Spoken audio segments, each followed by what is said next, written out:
Base है GitHub, एक proper software है। गिट एक सीएलआई है और गिटहब एक बनाया गया ठीक है, चलो मैं बताता हूँ। देखो, गिट एक वर्जन कंट्रोल सिस्टम जो कि वर्जन कंट्रोल सॉफ्टवेयर है सिस्टम के लिए। सिस्टम में आप उसको डाउनलोड करते हैं। अच्छा, ये बनाया क्यों गया? तो बहुत सारे ऐसे इंजीनियर थे जो बहुत बड़े प्रोजेक्ट पे काम कर रहे थे, तो उनकी बहुत बड़ी बड़ी टीम थी। तो जब काम कर रहे थे तो उन्हें आपस में कॉन्फ्लिक्ट्स और प्रॉब्लम इश्यूज आ रहे थे, नहीं बना पा रहे, मतलब एक साथ काम नहीं कर पा रहे थे। अगर एक पे काम करते थे तो दूसरे पे डिपेंड होना पड़ता था कि वो कमिट कर दे, मतलब वो काम खत्म करे फिर उसके बाद वो करे। तो इसको ओवरकम करने के लिए उसी टीम के मेंबर्स ने एक नया सॉफ्टवेयर डिजाइन किया जिसका नाम रखा उन्होंने गिट।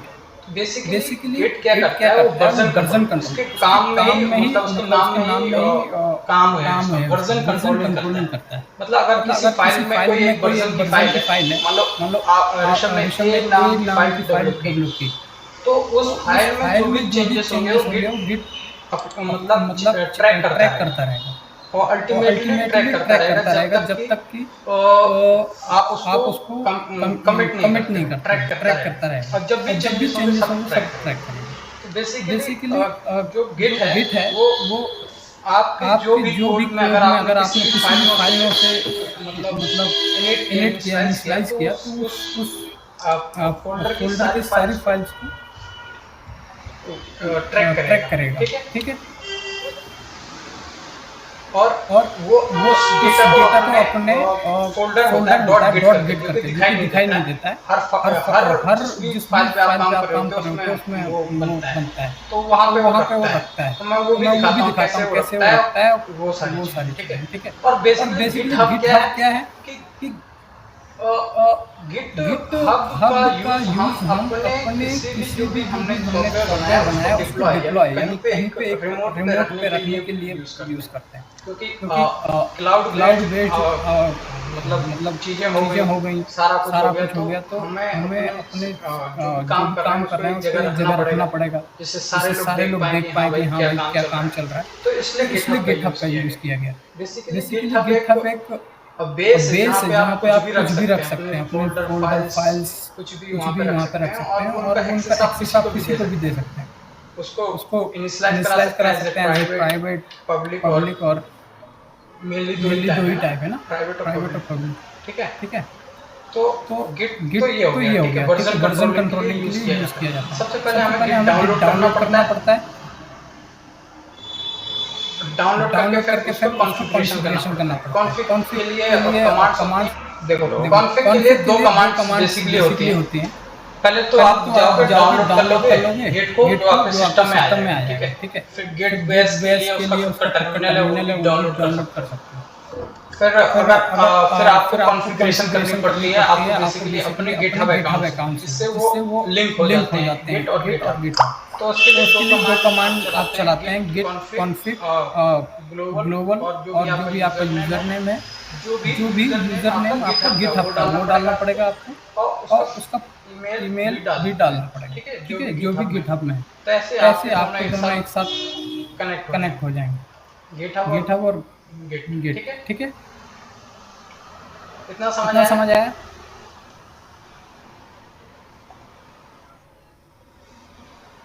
हेलो।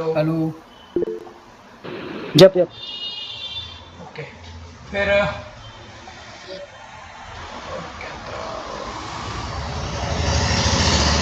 ठीक है, तो अब उसके बाद हम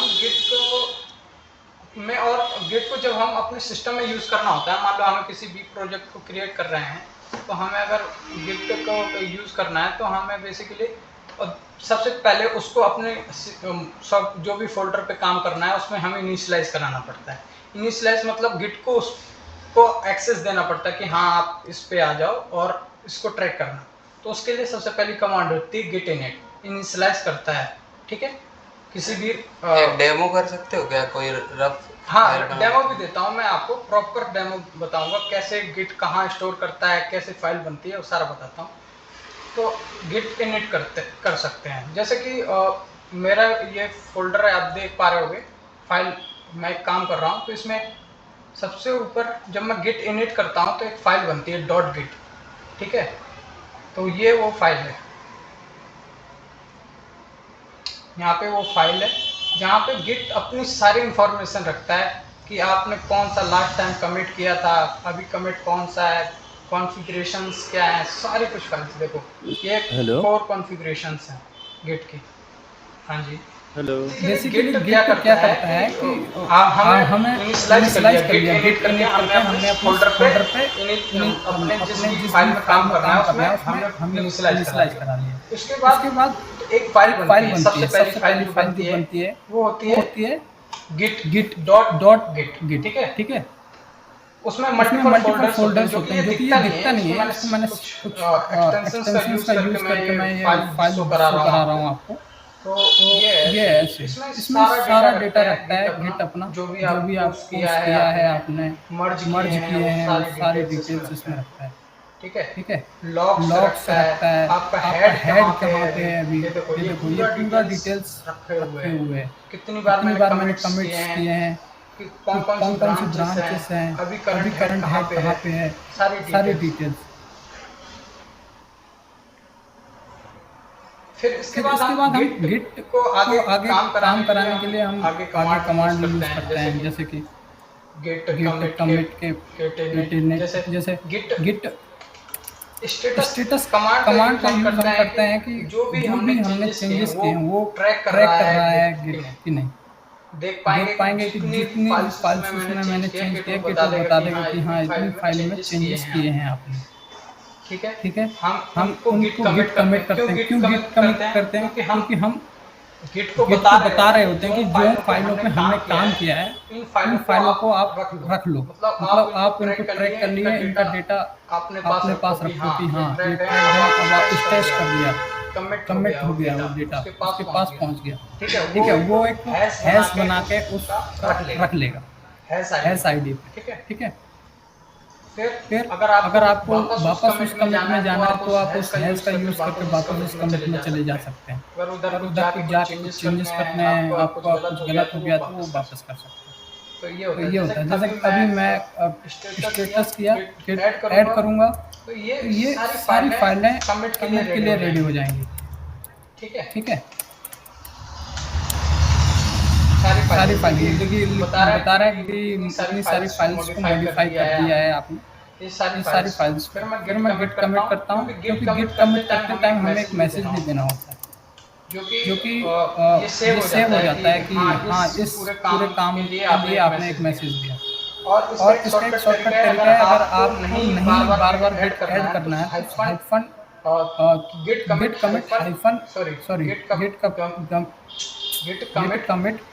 डैश am और फिर आप अपना मैसेज देंगे, तब भी ये डायरेक्ट फाइल ऐड करके कमिट कर देंगे।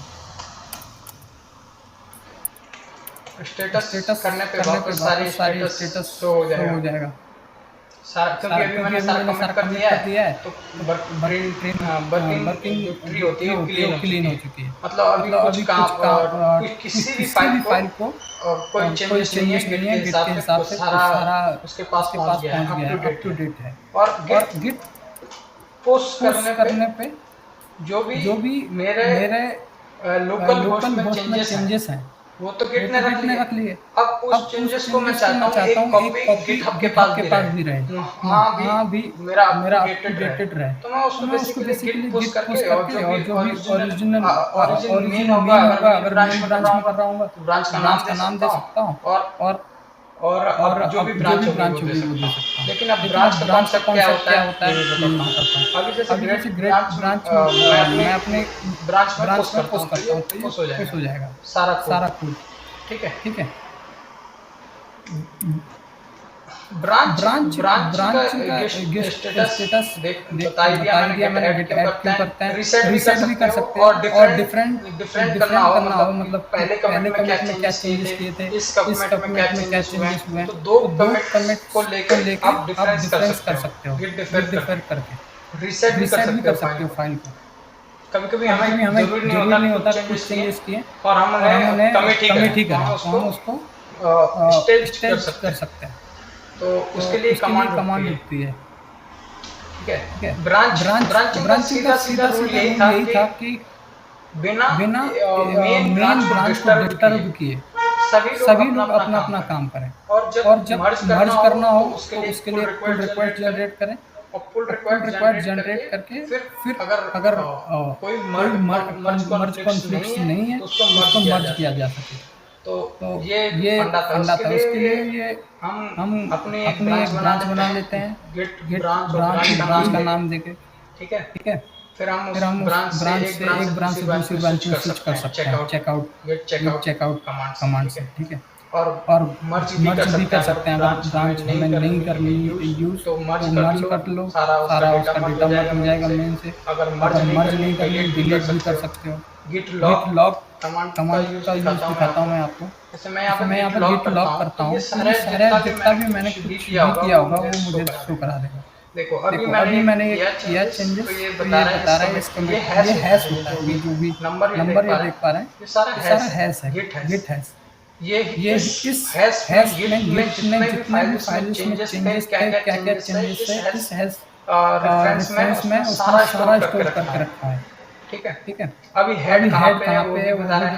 हेड मींस सबसे लेटेस्ट पॉइंट कहाँ पे कर रहा है पूरी फाइल में कहाँ पे, मतलब वो इससे आगे अगर किसी ने चेंजेस किया तो उस ब्रांच में सबसे आगे बताएगा।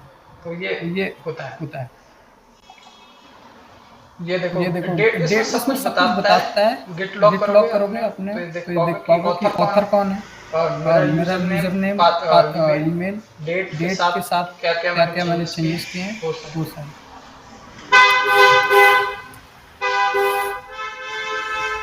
और दो ब्रांचों को भी लॉक करा सकते हो। ये मेन यही था। और अब आपको कोई क्वेश्चन हो तो पूछो। गिट पुल पुश कमांड करके पुश करने को बताया ही मैंने कि अपने कमेंट्स को वहाँ पे भेजना है। और अगर आपको किसी रिमोट से कुछ लेना है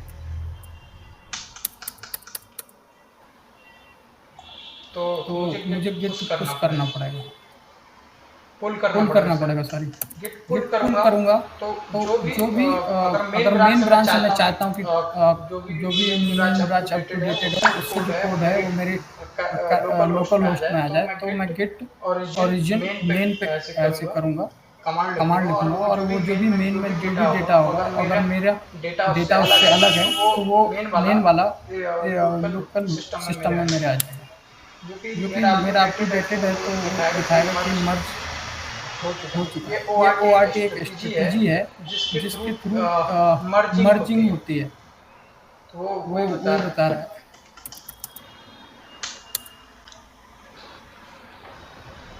already up to date branch, ठीक है। और कुछ और स्टेस, ये स्टेस जो कमांड बेसिकली वही इसके लिए यूज करते हैं कि किसी चीज को आपने नहीं कमिट करना है, रखे रहना करना है, या चेंजेस नहीं हुए उसको आप हटा सकते हो, देख भी सकते हो इतने सारे क्या मैंने चेंजेस किए थे। तो इसमें कोई क्वेश्चन है क्या होता है, नहीं समझ आया तो वो भी बताओ। एक प्रैक्टिकली करके दिखा दो कि गिट में रिपॉजिटरी क्रिएट कर लो, ठीक है, और उस पर कैसे ऐड करना, कैसे पुश करना, और कैसे इनिट करके एक नया फोल्डर करना, वो सारा प्रोसेस बता दो। और उस पर टैगिंग कैसे करना है, टैगिंग का क्या है, मतलब क्या यूज है। ठीक है। तो मैं एक बेसिकली आपके सामने एक ना नया फोल्डर बना देता हूँ, ठीक है। यहाँ पे एक नया फोल्डर बनाते हैं, ठीक है। इसका नाम है गिट डेटा।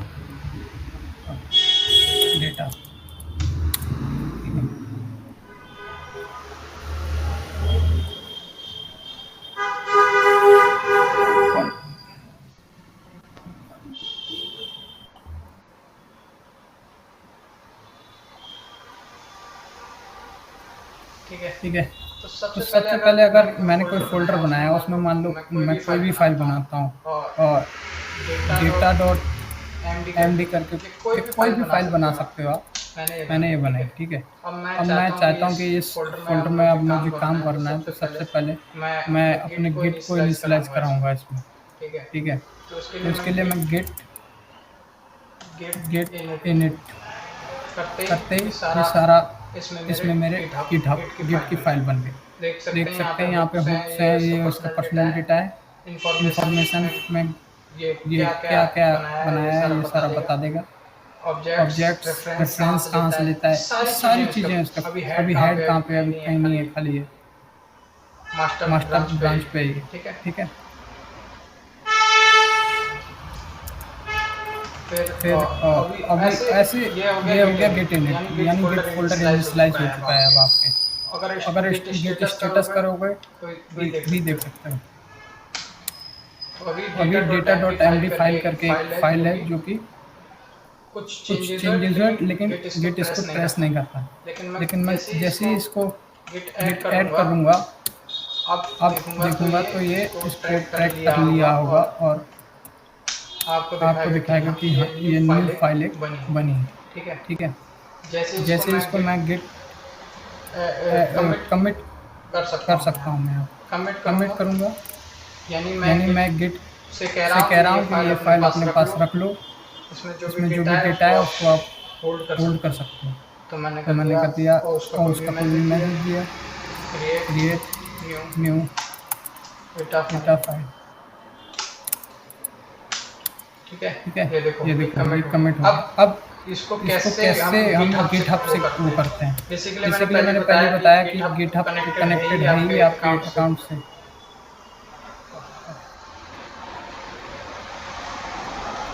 ठीक है। मैं यहाँ पे जाके एक रेपो बना लेता हूँ,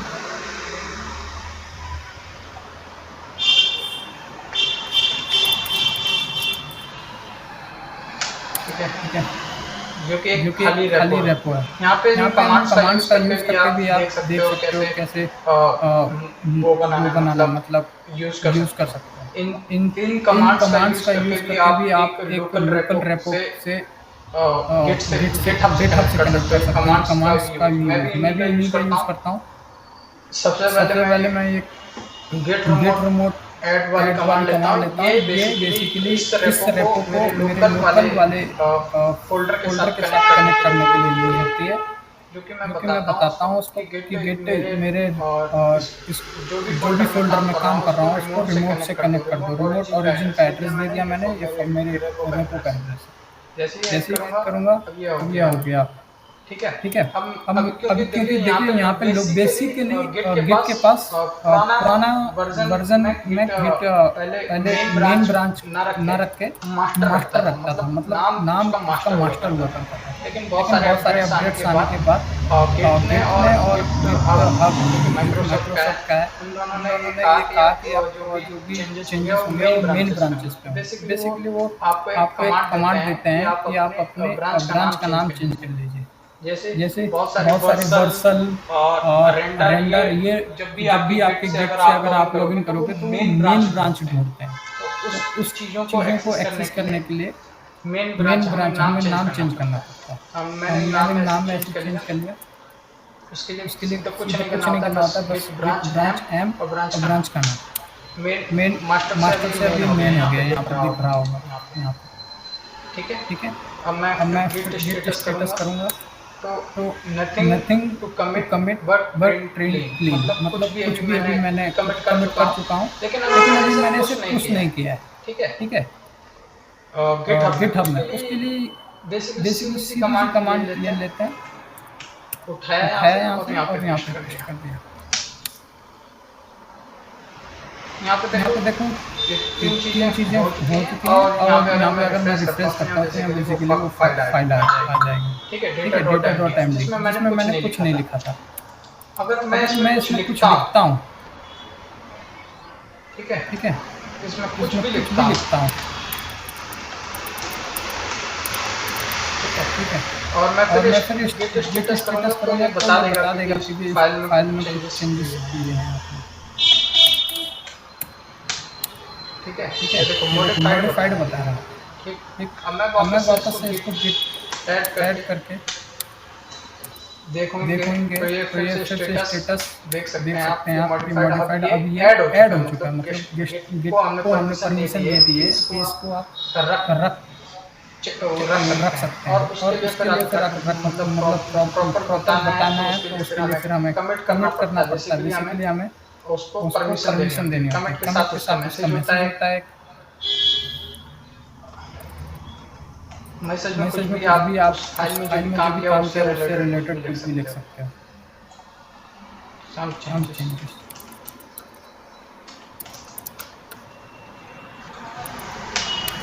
ठीक है, वो एक फाइल में चेंज हुआ है, एक चीज इंसर्ट की है, basically row wise row wise tracking करता है। एक रो में जितनी भी चेंजेस हैं वो उसे एक ही लाइन मानता है। आप चाहे 50 चीजें चेंज करते हैं, लेकिन अगर एक रो में की हैं तो वो उस पूरी रो को एज ए मान के चलता है।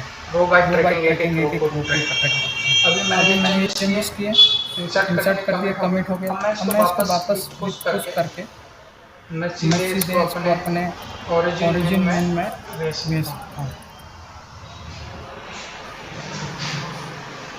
ओरिजिन में ठीक है, ठीक है, ये ऐसे करके मैंने ये भेजा। तो यहाँ पे फिर से रिफ्रेश करूँगा तो अब डेटा के अंदर एक file this is a file करके चीज आ गई। अब मैं इसके लिए एक ब्रांच भी बना सकता हूँ, गेट ब्रांच, और ब्रांच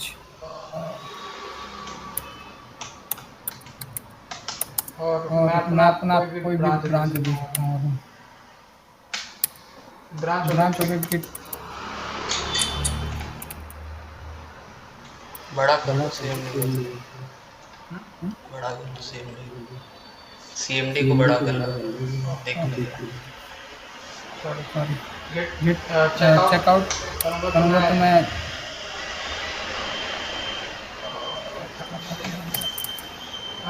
कमांड की अपना ब्रांच का नाम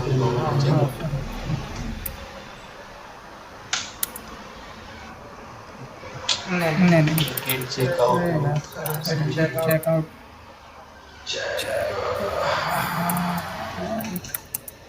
ब्रांच, ठीक है। ये अब मैंने अपनी ब्रांच से दूसरी मतलब मेन ब्रांच से अपनी ब्रांच में स्विच कर दिया। अब मैं देखूंगा तो यहाँ पे कुछ भी नहीं दिखाएगा मेरे को, क्योंकि ये खाली है। और जैसे मैंने ब्रांच क्रिएट की, गिटहब में भी ऑटोमेटिकली एक और ब्रांच क्रिएट हो जाएगी।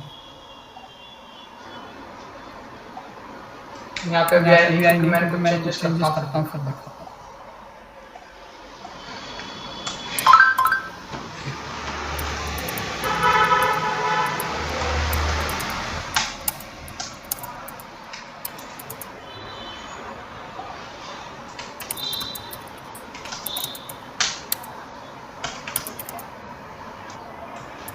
Gate tag status git commit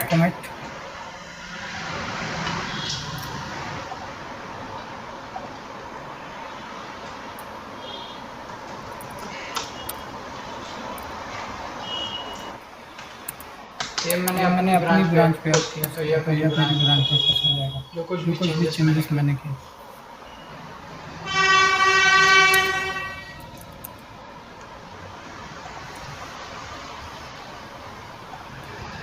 ये देखिए यहाँ पे दूसरी ब्रांच भी आ गई और यहाँ पे पहला का भी डेटा है और सेकंड ब्रांच में मैंने जो डेटा था वो भी देखा। लेकिन अगर मैं मेन पे अभी देखूंगा तो मेन पे पहले ही चेंजेस होंगे, क्योंकि जो सेकंड चेंजेस किए मैंने अपनी ब्रांच पे न्यू ब्रांच बना के उस पे किया। अगर मुझे अपने कुछ चेंजेस ब्रांच से मर्ज करने हैं तो मुझे सीधे उसको रिक्वायर्ड जनरेट करनी पड़ेगी, क्योंकि ये दिखा रहा है मैंने चेंजेस किए तो गिटहब बता रहा है कि आपको कंपेयर करो और रिक्वायर्ड जनरेट।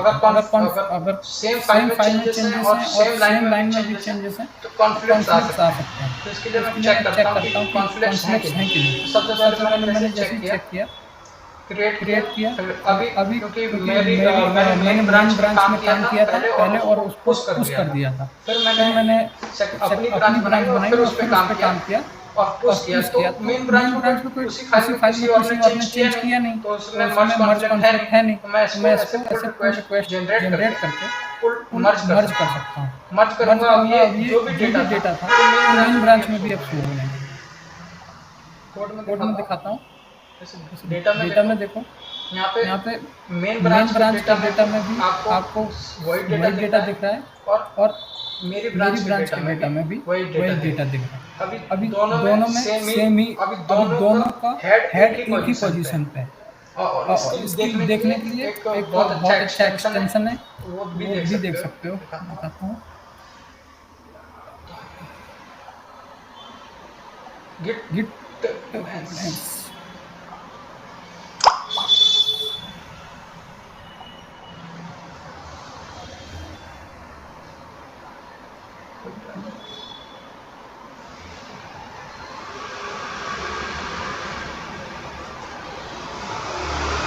यही है टैगिंग। हाँ, तो देखो मैंने दो चेंजेस किए थे, तो बता रहा है कि पहले से आपने ये चेंजेस किए। ऐसे पूरा ग्राफ निकल के आएगा, जिसने चेंजेस किया था, कौन ऑथर था, किसने क्या किया, सारी डिटेल्स लिख पाओगे आप।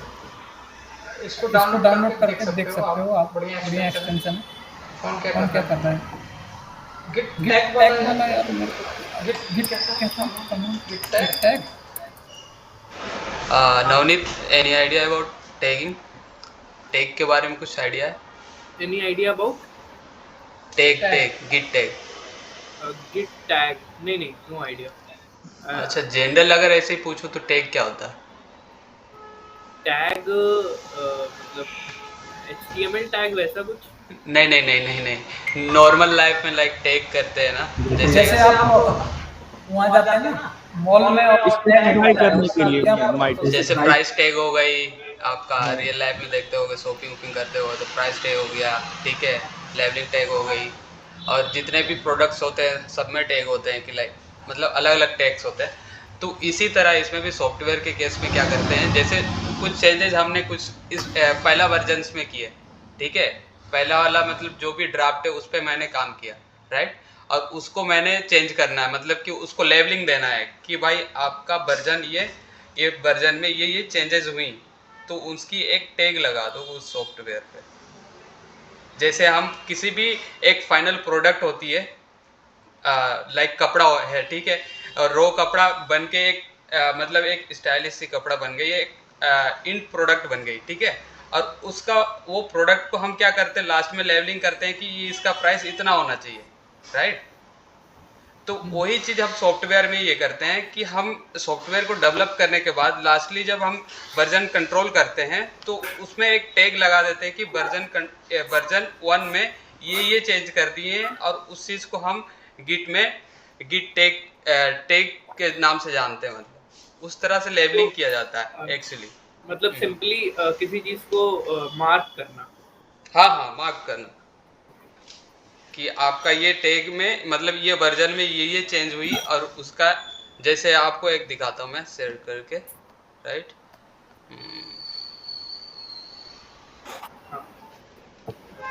अब मैं गिट पे जाके एक शो करता हूँ गिट का।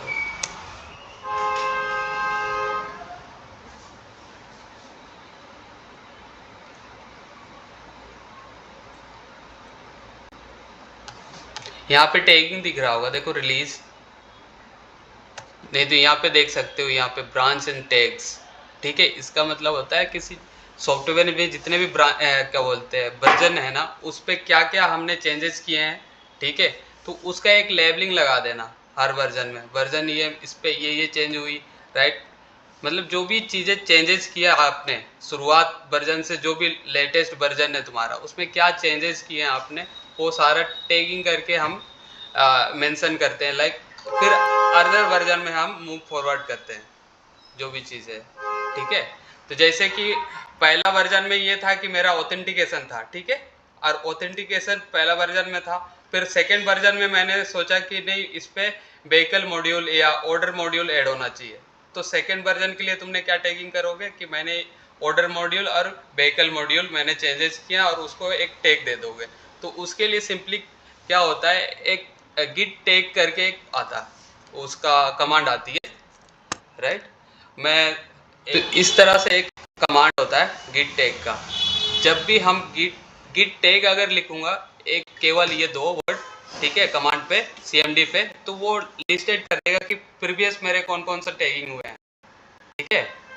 अब इसके बाद अगर नया टैग देना चाहोगे तो git tag, फिर टैग का नाम, ठीक है। अगर उस पर कुछ मैसेज देना चाहोगे तो -m करके फिर न्यू रिलीज या जो भी मैसेज